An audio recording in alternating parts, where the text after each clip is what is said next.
Breaking news చూస్తున్నాం. International platform పై అమెరికాకి ఘోర అవమానం జరిగింది. ఇరాన్ అమెరికా శాంతి చర్చల్లో ఓ ప్రోటోకాల్ వివాదం ఇప్పుడు రచ్చలేపుతోంది. లేక్ లూసన్ చర్చల్లో జేడీ వ్యాన్స్ను పట్టించుకోలేదు ఖతార్ విదేశాంగ మంత్రి. అక్కడికి వచ్చి ఆయనకి షేక్ హ్యాండ్ ఇచ్చిన కనీసం ఏమాత్రం పట్టించుకోలేదు. ఖతార్ మంత్రి అబ్దుల్లా రహమాన్ అల్ థానీకి షేక్ హ్యాండ్ ఇచ్చారు జేడీ వ్యాన్స్.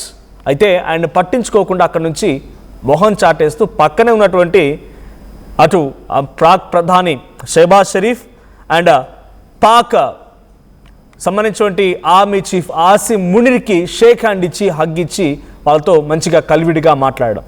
సో ఖతార్ విదేశాంగ మంత్రి చేసినటువంటి ఈ ప్రవర్తన కొంత అమెరికాని అవమానపరిచినట్టుగా ఉందని చెప్పి ఇప్పుడు ఇంటర్నేషనల్ వేదికగా చర్చ జరుగుతోంది. సో ఆర్మీ చీఫ్ ఆసిం మునీర్కి హగ్ ఇచ్చాడు, అటు పక్కన షెహబాజ్ షరీఫ్కి షేక్ హ్యాండ్ ఇచ్చారు. జేడీ వ్యాన్స్ కనీసం మళ్ళీ చూసినా కూడా పట్టించుకోలేదు.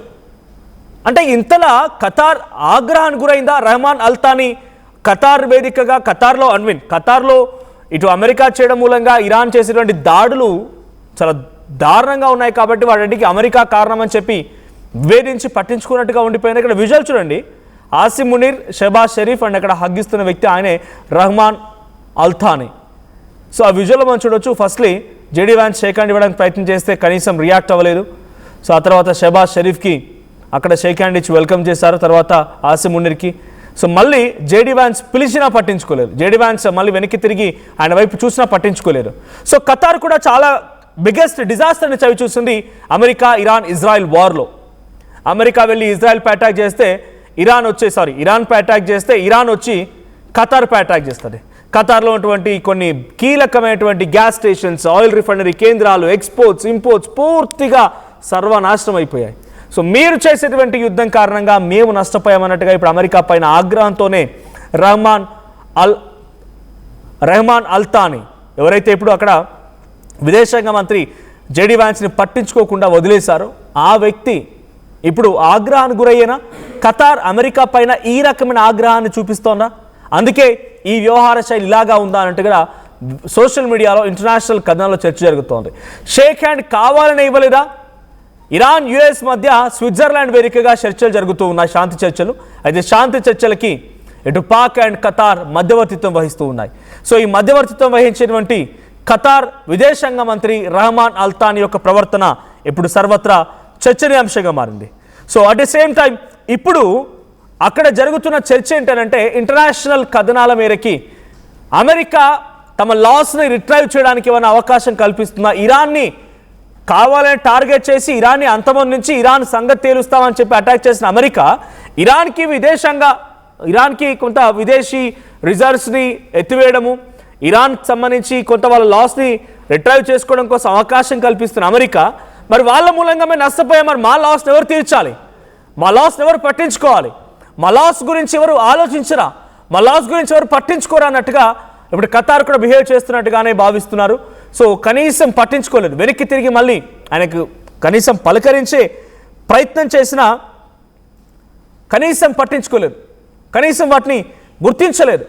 సో ఇప్పుడు అబ్దుల్ రహమాన్ అల్ థానీ చేసినటువంటి ఈ చర్య అమెరికా ఆగ్రహానికి గురవడానికి కారణమవుతోంది. జేడీ వ్యాన్స్ కల నిస్సహాయంగా షేమ్ఫుల్గా ఉండిపోయాడు అక్కడ ఆయన.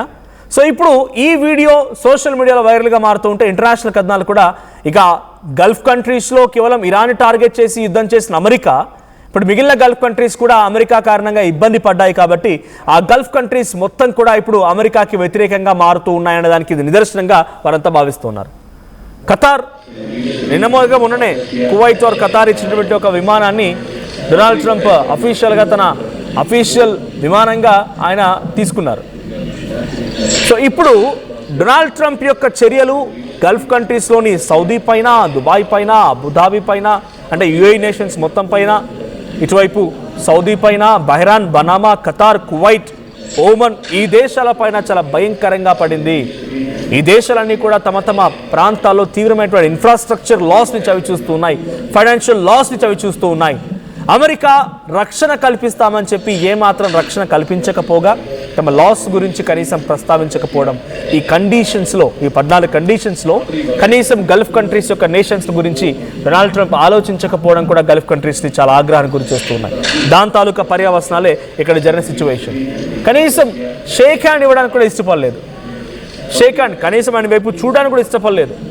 సో అమెరికా వర్సెస్ గల్ఫ్ కంట్రీస్గా మళ్ళీ ఒక కోల్డ్ వార్ జరగబోతోందా అని అంటే ఇప్పుడున్న సిచ్యువేషన్ డెఫినెట్గా కోల్డ్ వార్కి దారి తీసే అవకాశం కూడా ఉంది. బికాజ్ తమ లాస్ని ఎవరు చూడాలి? తమ ఇంతలా నష్టపోయాం. మా దగ్గర రస్లాఫాన్ అని చెప్పి ఒక గ్యాస్ స్టేషన్ కుప్ప కూలిపోయిందని ఖతార్ చెప్పడం, సో కువైట్ చెప్పడం. సో ఈ సిచ్యువేషన్స్ అన్నీ కూడా కొంత ఆగ్రహానికి గురి చేస్తూ ఉన్నాయి. మరి జేడీ వ్యాన్స్కి ఈ రకమైనటువంటి ఘోరమైనటువంటి అవమానం జరగడం, అటు వాళ్ళు ఎలా చూస్తారు అమెరికన్స్, అమెరికా ఎలా ట్రీట్ చేసే అవకాశం ఉందో చూడాలి. బట్ పాకిస్తాన్కి అంత దగ్గరగా అవ్వడం, అమెరికాకి వాళ్ళు కొంత దూరం పెట్టడం లాంటివి చాలా క్లియర్గా కనబడుతోంది. కాబట్టి మరి దానికి సంబంధించి ఆగ్రహం కేవలం గల్ఫ్ కంట్రీస్ అయినటువంటి ఖతార్ పైన ఉంటుందా, లేదు పాకిస్తాన్ ఎక్కువగా బిహేవ్ చేస్తున్నాడు కాబట్టి పాకిస్తాన్ మీద కూడా ఉంటుందా? ఖతార్ గిఫ్ట్ ఇచ్చింది అమెరికాకి డొనాల్డ్ ట్రంప్కి బోయింగ్ 747-8 లగ్జరీ జెట్ ఒక విమానాన్ని ఖతార్ గిఫ్ట్గా ఇచ్చింది. మరి అంతలోనే ఈ విభేదం ఎందుకు వచ్చింది? ఇంతలా ఆగ్రహానికి ఖతార్ గురవడానికి కారణం ఏంటి? అక్కడ రక్షణ శాఖ మంత్రి అంటే విదేశాంగ శాఖ మంత్రి అబ్దుల్ రహమాన్ అల్తానీ ఒక దేశానికి వైస్ ప్రెసిడెంట్, దట్టు అగ్రరాజ్యంగా చెప్పేటువంటి అమెరికా వైస్ ప్రెసిడెంట్ని కనీసం పట్టించుకోకపోవడం పైన కూడా ఇప్పుడు చర్చలు జరుగుతున్నాయి. సో ఈ డిస్కషన్స్ ఎక్కడి వరకు దారితీస్తాయి? అమెరికా ఎటువంటి ఆగ్రహంతో ఉంటుంది? అమెరికా దీని తాలూకా పర్యవసానం ఏ రకంగా బిహేవ్ చేస్తున్నా చూడాలి. బట్ ఏదైనా జరిగినా యుద్ధం మాత్రం ముగిసింది. 60 రోజుల సీజ్-ఫైర్ అండర్స్టాండింగ్తో యుద్ధాన్ని మాత్రం ఆపేశారు. స్ట్రైట్ ఆఫ్ హార్ముజ్ని ఓపెన్ చేయించడానికి అమెరికా, ఇరాన్లు అంగీకరించాయి. కానీ మళ్ళీ ఎప్పుడైతే ఇజ్రాయెల్ లెబనాన్పై అటాక్ చేస్తోందో ఈ యుద్ధం మరింతగా పెరిగే అవకాశం ఉంది. ఇరాన్ మళ్ళీ ఆ స్ట్రైట్ ఆఫ్ హార్ముజ్ నిలిపివేసింది. యాజ్ లాంగ్ యాజ్ ఈ సీజ్-ఫైర్ అండర్స్టాండింగ్ కొనసాగాలి అంటే ప్రాక్సీ దేశాలపై కూడా దాడి చేయకూడదు. అది ఇజ్రాయెల్ అయినా అమెరికా అయినా ఎక్కడికక్కడ స్తబ్దుగా ఉంటేనే స్ట్రైట్ ఆఫ్ హార్ముజ్ని విడుదల చేస్తామని ఇరాన్ చెప్పినట్టుగానే వాళ్ళు విడుదల చేశారు. మళ్ళీ లెబనాన్పై అటాక్తో మళ్ళీ క్లోజ్ చేశారు. ఇప్పుడైతే చర్చలు జరుగుతున్నాయి స్విట్జర్లాండ్లో. దానికి మధ్యవర్తిత్విగా అటు ఖతార్ అండ్ పాకిస్తాన్ వ్యవహరిస్తూ ఉన్నాయి. అమెరికా, ఇరాన్ మధ్య ఆ 60 రోజుల పాటుగా చర్చలో ఈ దేశాలకు సంబంధించిన ప్రతినిధులు పార్టిసిపేట్ చేస్తారు. రోజుకు అంశం మీద చర్చ జరిగి ఆ అంశాన్ని పూర్తి స్థాయి పరిష్కారం కోసం వారంతా ప్రయత్నం చేయబోతున్నారు. శాంతిని పూర్తి స్థాయి నిలిపాలన్నదే అమెరికా అధ్యక్షుడు డొనాల్డ్ ట్రంప్ యొక్క ప్రయత్నం అని ఆయన యుద్ధం చేసి ఇంత తీవ్ర నష్టం జరిగిన తర్వాత పాస్ చేస్తున్న స్టేట్మెంట్స్ అని కూడా. సో ఇప్పుడు మీకేమనిపిస్తోంది? కావాలనే ఖతార్ అమెరికాని దూరం పెట్టిందా? అమెరికాని అవమానించిందా? అమెరికా జేడీ వ్యాన్స్ని ఆ రకంగా అవమానించి ఆగ్రహాన్ని వెలగక్కిందా? మీ అభిప్రాయం ఏంటో కామెంట్ చేయండి.